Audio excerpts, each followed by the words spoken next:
Paz do Senhor, meus irmãos do Bacharel, estamos aqui de novo, tá? Para falar agora sobre a carta de Paulo aos Efésios. Éfeso, que era a capital de uma província romana da Ásia Menor, tá? Era uma cidade muito mística, tá?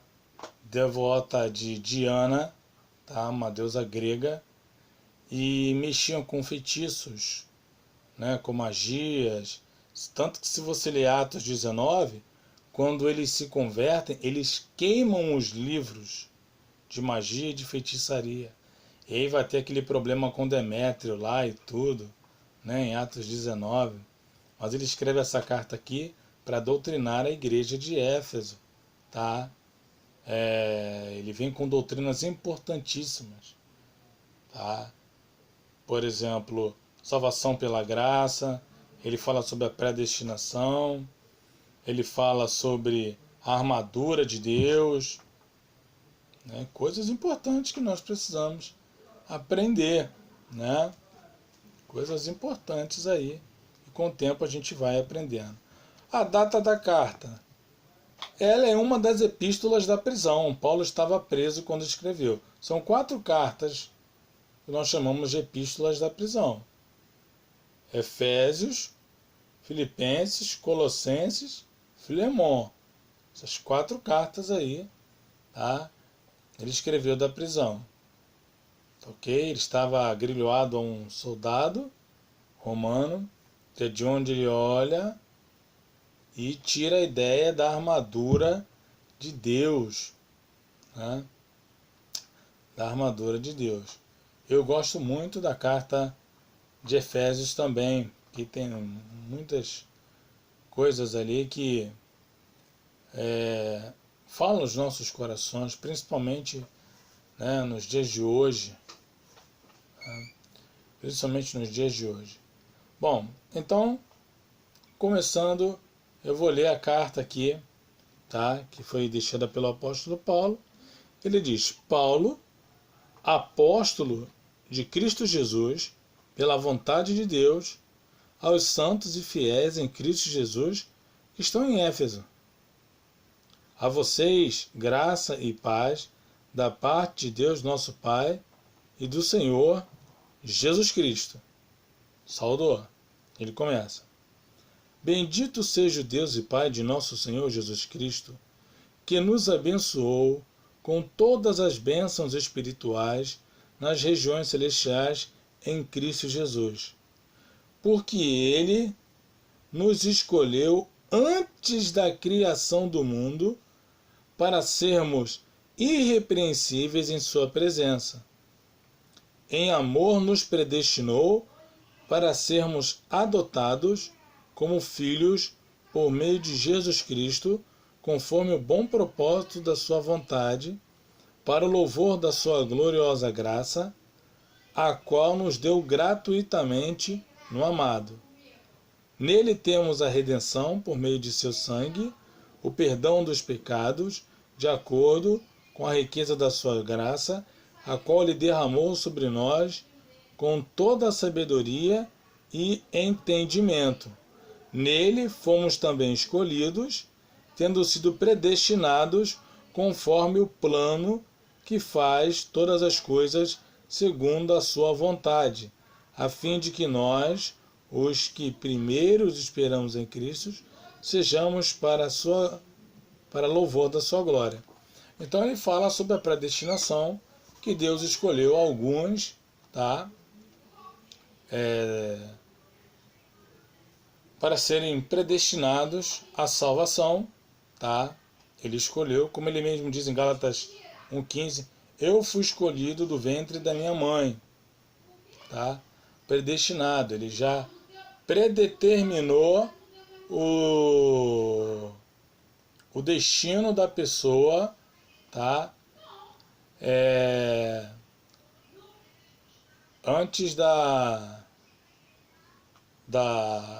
pessoa nascer, ele decretou e viu que aquela pessoa seria predestinada, salva pelo resto da vida.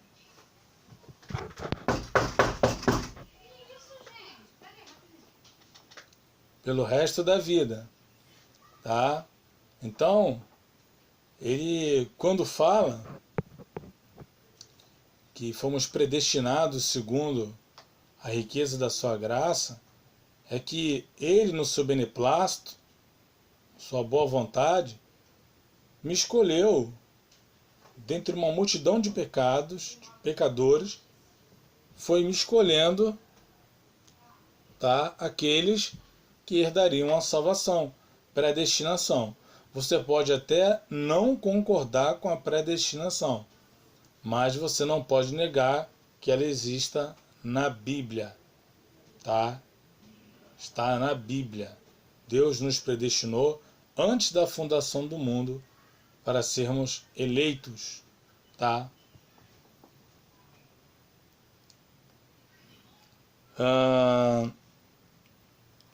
Outro ponto interessante que eu gosto muito é quando ele fala sobre a nossa natureza pecaminosa, né? Como nós éramos antes de receber a Cristo como Senhor e Salvador. Olha, nós já nascemos de Adão com a culpa legal e a corrupção moral. Então já nascemos condenados ao inferno. Ele fala em Efésios 2. Vocês estavam mortos em suas transgressões e pecados. Pô, o que o morto faz? O morto reage? Não reage. Nos quais costumavam viver quando seguiam a presente ordem deste mundo, e o príncipe do poder do ar, o espírito que agora está atuando nos que vivem na desobediência. Quem é que está atuando? Satanás. Ele atua nos mortos. 2 Coríntios 4,4, ele cega, né? Anteriormente, todos nós também vivíamos assim, tá? Igual a eles, satisfazendo as vontades da nossa carne, seguindo os desejos dos nossos pensamentos. Como os outros, éramos, por natureza, merecedores da ira de Deus. A ira de Deus é o inferno. Então o ser humano, ele já nasce caminhando para o inferno. O que Deus faz é tirá-lo de lá. Por isso que Cristo enviou Jesus, divino humano. Como ser humano, ele cumpriu a lei em nosso lugar, de maneira ativa e passiva. Ativa, cumpriu toda a lei. Vê que lá na cruz, ele cumpre a última lei, que é a do madeira. Como Deus, ele dá resiliência à sua natureza humana para receber a ira de Deus sobre ele. Porque nenhum homem pode suportar a ira de Deus. Jesus poderia ser sem pecado, que ele não resistiria à ira de Deus. O dilúvio foi uma ira de Deus. Sodoma e Gomorra foi uma ira de Deus. Só que o dilúvio, perto da ira de Deus que virá, é o orvalho da manhã. E Sodoma e Gomorra, faísca de fósforo.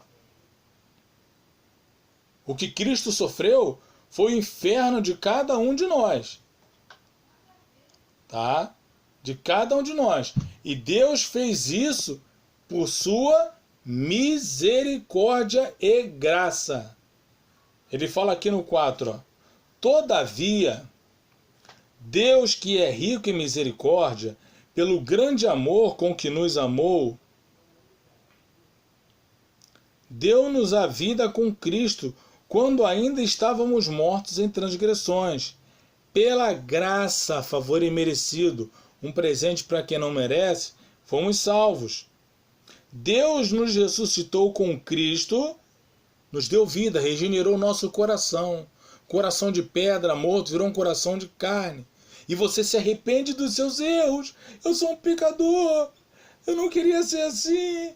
Eu quero ser salvo. O que eu preciso fazer? E entra a fé que Deus dá para você. E aí você recebe Cristo como Senhor e Salvador e é salvo. É salvo. Cumpre-se a predestinação. E com ele nos fez assentar nas regiões celestiais em Cristo Jesus, para mostrar nas eras vindouras a incomparável riqueza da sua graça demonstrada em sua bondade para convosco em Cristo Jesus. Aí entra. Pois vocês foram salvos pela graça de Deus por meio da fé. Quem é que dá fé? É Deus. Isto é, não vem de vocês, é dom de Deus. A fé é dom de Deus. Assim como o arrependimento também é dom de Deus. A fé e o arrependimento são dom de Deus. O homem não se arrepende sozinho, não. Tá? Aqui em 2 Timóteo 2,25 diz assim, ó. Deve corrigir com mansidão os que lhe opõem, na esperança de que Deus lhe conceda o arrependimento para a salvação, para o conhecimento da verdade. Deus é quem concede arrependimento e fé. Salvação do início ao fim, obra de Deus. Salmo 3,8, Jonas 2,9. Ao Senhor pertence a salvação. E ele continua. Não por obras para que ninguém se glorie. Se fosse por obras, cada um ia se orgulhar de ter sido salvo e ia acabar todo mundo indo para o inferno. Tá? Então ele nos predestinou, nos salvou porque somos criação de Deus, realizadas em Cristo Jesus, para fazermos boas obras, as quais Deus preparou antes para nós as praticarmos. Veja, preparou antes. Ele decretou e viu. Tá? Então, aqui você vê a miserabilidade humana e a graça de Deus, a graça salvadora de Deus em Cristo Jesus. E com isso, o que ele fez? Versículo 14. Pois ele é a nossa paz, o qual de ambos fez um e destruiu a barreira, o muro de inimizade, anulando em seu corpo a lei dos mandamentos expressa em ordenanças. O objetivo dele era criar em si mesmo, dos dois, um novo homem, fazendo a paz, e reconciliar com Deus os dois em um corpo por meio da cruz, pela qual ele destruiu a inimizade. Judeus e gentios são um só agora. O Israel de Deus, lembra? Gálatas? Então, por meio de Cristo. Cristo uniu. Pegou a corda que estava na mão dos judeus e colocou na mão dos gentios. Somos um só em Cristo Jesus. Tá? Depois nós temos o capítulo 4, tá? O capítulo 4, que eu vou ler a partir do versículo 11, que fala assim: E ele designou alguns para apóstolos.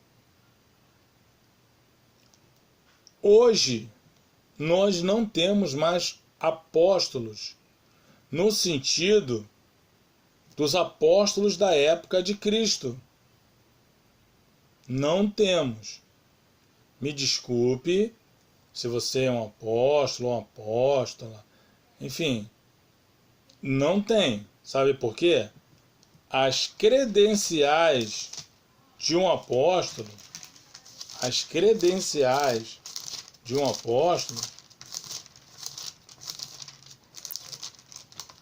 tá? Cadê?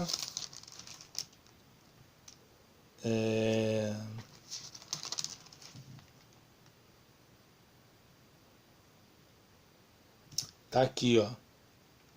Fui insensato, 2 Coríntios 12, 11.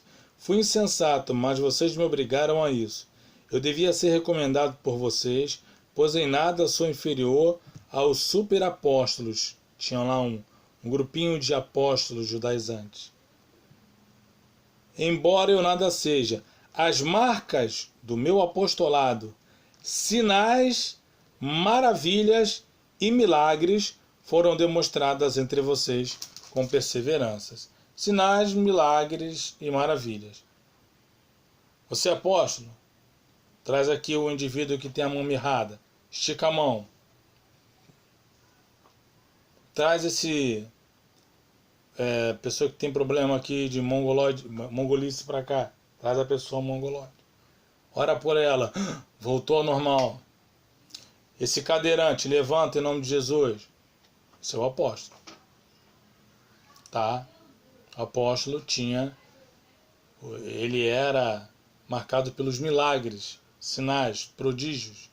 Jesus fala isso em Marcos 16, 17 a 19. Mas continuando. O apóstolo vem de apostelo, enviado. Apóstolo, outros para profetas. Também não temos mais profetas hoje. Profetas somos nós que pregamos a palavra de Deus. Nós temos o dom profético, que é diferente de ser profeta. Dom profético é uma coisa. Ser profeta é outra coisa. Dom profético, Deus usa você quando quer ali. O profeta não. O profeta Deus enviava, vai para tal lugar fazer aquilo. Ele ia levar a mensagem do Senhor e falava com autoridade, como Elias, Eliseu, Moisés, por aí. Uda. Tá? O profeta hoje é o que prega a palavra do Senhor. Outros para evangelistas, outros para pastores e outros para mestres. Qual a finalidade? Com o fim de preparar os santos, a igreja. Sempre que Paulo fala os santos, é a igreja. Os santos para a obra do ministério, para que o corpo de Cristo seja edificado. Esses dons ministeriais servem para a edificação do corpo de Cristo, até que todos alcancemos a unidade da fé e do conhecimento do Filho de Deus, e cheguemos à maturidade, atingindo a medida da plenitude de Cristo. A ideia desses dons ministeriais é que toda a igreja tenha um só pensamento: salvação em Cristo Jesus pela graça, justificação pela fé. É a cruz de Cristo quem nos salva. A Bíblia é a nossa única regra de fé e prática. É o Espírito Santo quem nos convence. E Deus e Pai é glorificado com tudo isso. A unidade da fé. Essa é a ideia dos apóstolos, dos profetas, dos mestres, dos pastores, dos evangelistas. Né? 14. Então, uma vez que eu tenho esse conhecimento, eu não vou cair nisso aqui. O propósito é que não sejamos mais como crianças. Crianças, muitos cristãos infantis. 30 anos de idade, 40 anos de idade, infantis. Pisou no pé, não fala mais.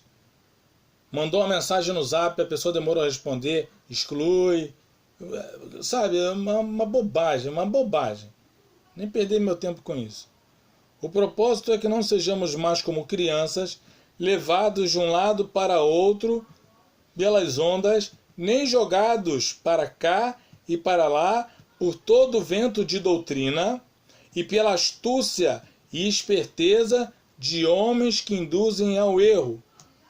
Então a ideia é não ser levado pela mentira, pela heresia. Conheça a verdade e ela vai te libertar. Alcance a maturidade, a plenitude de Cristo e você não vai cair na mentira do diabo. Antes, seguimos a verdade em amor, cresçamos em tudo naquele que é o cabeça, Cristo. Dele todo o corpo ajustado e unido pelo auxílio, todas as juntas, cresce e edifica-se a si mesmo em amor, na medida em que cada parte realiza a sua função.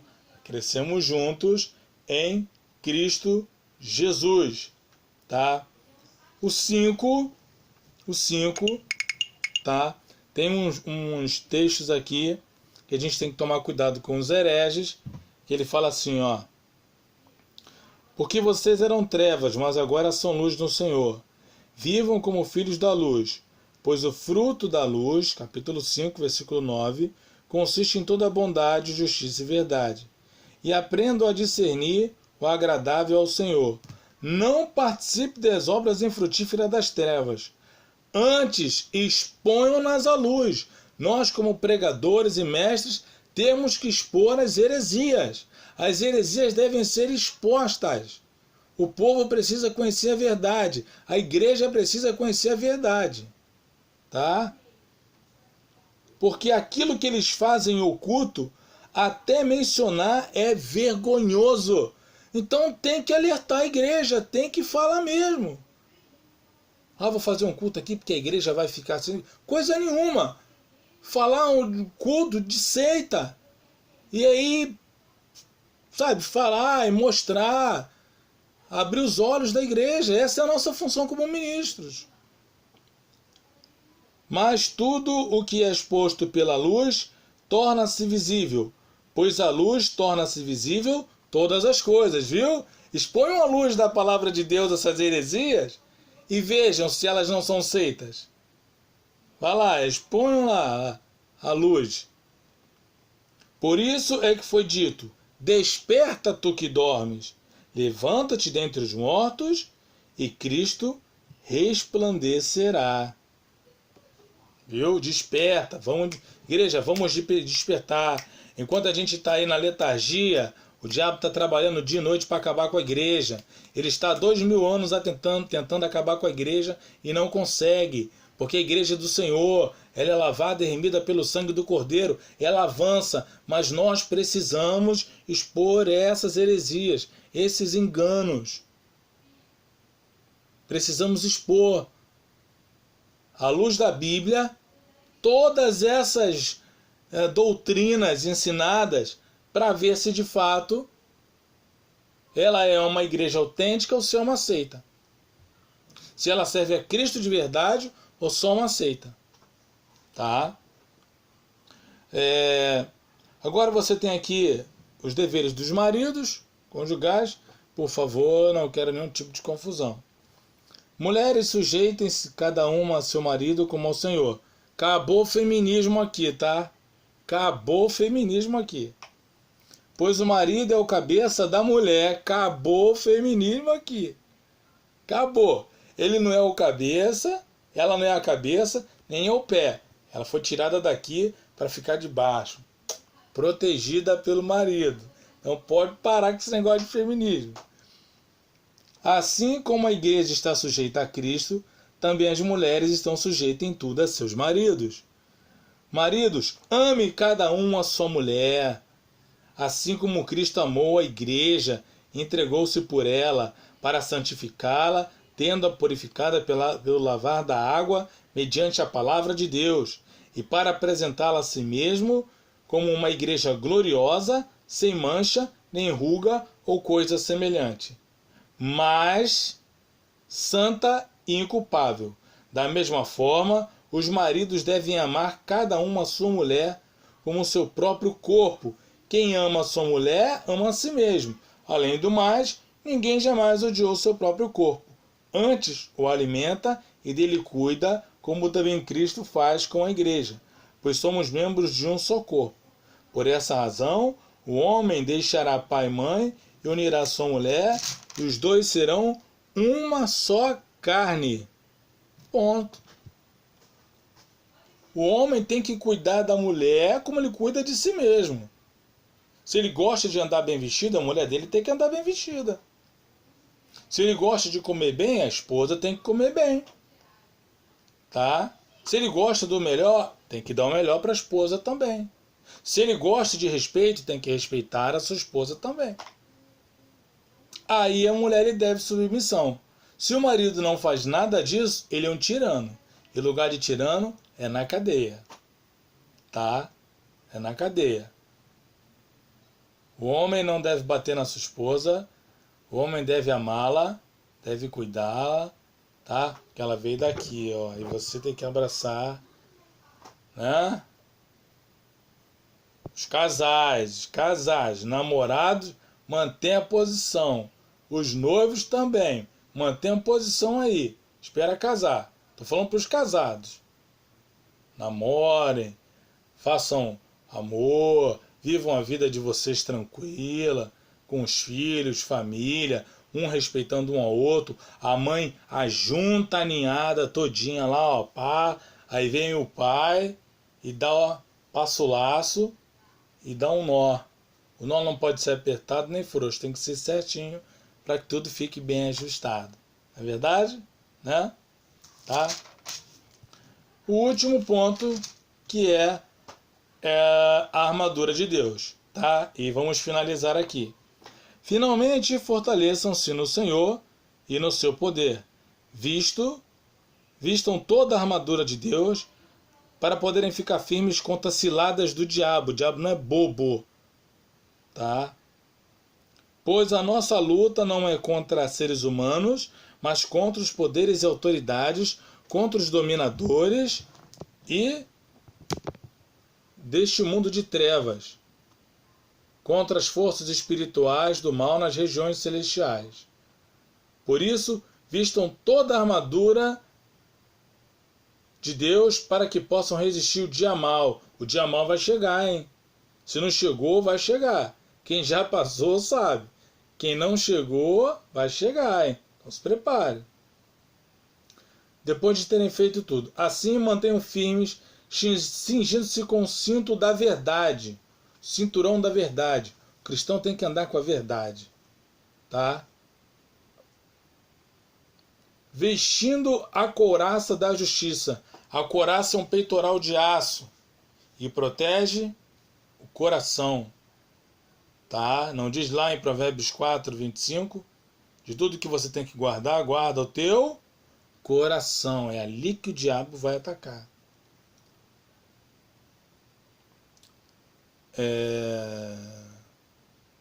E tendo os pés calçados com a prontidão do evangelho da paz.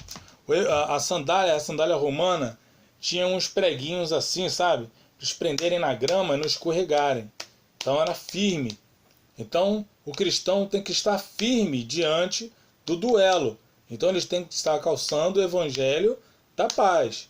Para ficar de pé e resistir o mal, tem que calçar o evangelho da paz. Tá?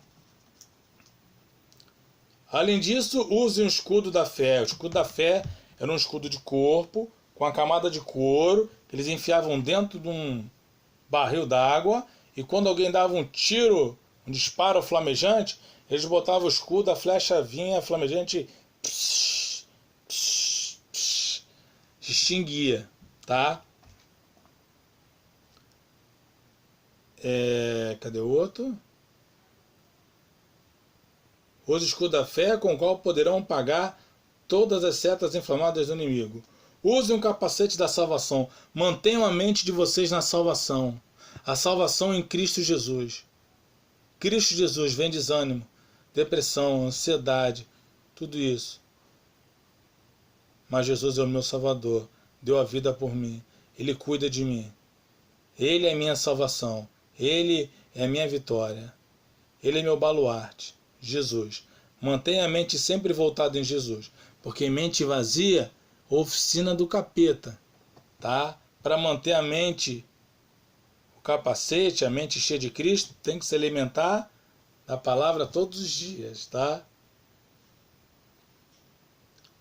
Usem o capacete da salvação e a palavra de Deus, que é a espada do Espírito. Aqui a arma, ó.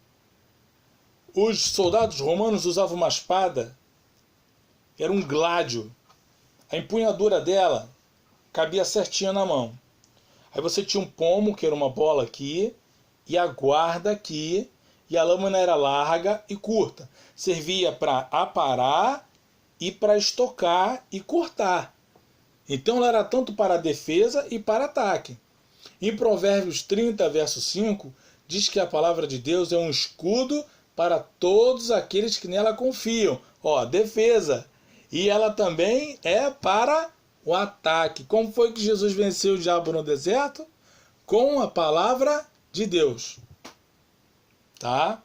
Com a palavra de Deus. Então vestiu a armadura. E agora como que eu luto? Agora está aqui o segredo. Orem no Espírito em todas as ocasiões, com toda oração e súplica. Tendo isso em mente, estejam atentos e perseverem na oração por todos os santos. Tá? Então, a gente combate orando. Todos os dias. Veste a armadura e combate orando. Todos os dias. Tá? Sempre orando.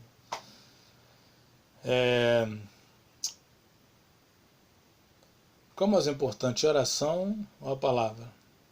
John Wesley perguntou. Os dois. Os dois. Porque como a asa direita e esquerda do passarinho, qual é mais importante? As duas. Quando eu oro, eu aprendo a ler a palavra. E quando eu aprendo a ler a palavra, eu aprendo a orar. Ok? Então, terminamos a carta. Olha, ficou grande demais. Me perdoe. Então, a carta de Paulo aos Efésios. Tá legal? Nós terminamos. Assista de 10 em 10 minutos aí para não ficar muito grande e enjoativo, tá? Ou se você não tiver nada para fazer mesmo, ouça aí, tá? Porque vai ser de grande ajuda para você, tá legal? Que Deus abençoe sua vida, tá legal? E até Filipenses, se Deus quiser. Deus nos abençoe.